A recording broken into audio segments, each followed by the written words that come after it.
भूखे नहीं रहते, कभी उपवास नहीं करते। सच्चे मुनि कभी उपवास नहीं करते। इसका मतलब मालूम है आपको? आहार पानी 6 रसों का त्याग का उपवास तो करते हैं। एक मुनि को साल में कम से कम 6 उपवास करने होते हैं। यदि 6 उपवास नहीं करेगा तो मुनि ही नहीं बचेगा। 4 तो केशवंचन के उपवास, चतुर्मास की स्थापना का एक और चतुर्मास की निष्ठापना का एक। तो अपन सबको ये विषय पता होना चाहिए। कम से कम की बात करें तो किसी भी वीतरागी श्रमण को 6 उपवास बताएं। अब ये 4 किस अपेक्षा बताएं वो भी हम आपको बता दें। मूलाचार्य जी में 3 प्रकार के विधान आए आचार्य भगवंतों उपाध्याय साधुओं के लिए। उत्कृष्ट जो विधि बताई है, ऐसा कहा है कि आप प्रत्येक 2 माह में केशवंचन करो, उत्कृष्ट साधन। ये उत्कृष्ट साधन। वैसे आचार्य भगवान विद्यासागर महाराज जी लगभग हर 2 महीने के अंदर अंदर अपना केशलोचन करते थे। तो ऐसा करने पर साल में आपको 6 बार केशलोचन होंगे, तो 6 उपवास होंगे। फिर बात बताई कि यदि जगन्य स्थिति की बात करें तो 4 महीना अधिकतम समय है। 4 महीने में तो आपको उपवास करना ही करना है। उस दिन केशलोचन होगा तो उपवास होगा। तो ऐसा यदि करते हैं 4 महीने में तो साल के कितने हो गए? 3 उपवास। अब बीच की बात लिखी आचार्य भगवान ने। कैसी बात लिखी कि हर 3-3 महीने में यदि कर रहे हैं, जगन्य काल और उत्कृष्ट काल के बीच मध्यम काल कुछ भी हो सकता है। 2 महीने 1 दिन को छोड़ के आगे बढ़ो, तो 2 महीने 2 दिन, 2 महीने 3 दिन से लेकर के 3 महीने 29 दिन, ये जगन्य काल है। किसका?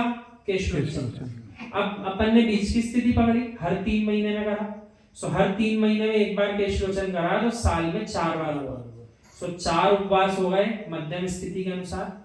उसके अलावा एक होता है जब अपन चतुर्मास की स्थापना करते हैं, तब वीतरागी श्रमण उपवास करते हैं।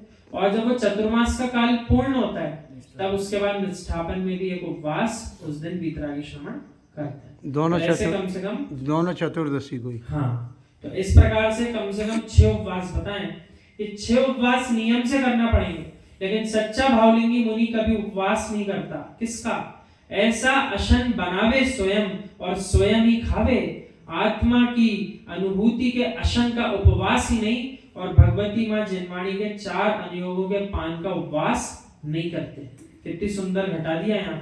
ऐसा कह रहे हैं उपवास रसों का किया, उपवास भोजन सामग्री का किया, लेकिन उपवास इस बात का अनशन नहीं किया कि आज तो जनवाणी पड़ेगी। ऐसा अनशन नहीं करा, ऐसा उपवास नहीं किया। वो तो प्रतिदिन मां जनवाणी के 4 नियमों का पान करते ही करते हैं। वे ज्ञानी 24 घंटे अपने कर्ण मुख को खोलकर रखते हैं और कर्ण की अंजुली बना करके जनवाणी का पान भी करते हैं। यानी वे क्या कर रहे हैं? 24 घंटे उनका तो एक ही काम है, जब तक निद्रा स्वयं नहीं आती तब तक या तो वे अध्ययन कर रहे हैं, या जो अध्ययन किया उसका चिंतन मनन कर रहे हैं, या फिर चिंतन मनन करने के बाद ध्यान में लीन हो गए। सो ज्ञान ध्यान तपो रक्तस्य ये कार्य बताएं जो वीतरागी श्रवण 24 घंटे करने का प्रयास करते हैं। मित्र, स्वर्ग के देवों का कभी उपवास नहीं होता। कंठ में अमृत झरता है जब भूख लगती है तब। वीतरागी मुनि का जिनेंद्र भगवान की वाणी सुनने का कभी उपवास नहीं होता। भोजन का उपवास कर लेना, लेकिन कभी चेतन विहार का उपवास मत करना। यानी ये भावना तो भाना चाहिए आज कौन सी वस्तु का त्याग कर दे अपने भोजन में और कौन सी ग्रहण करें।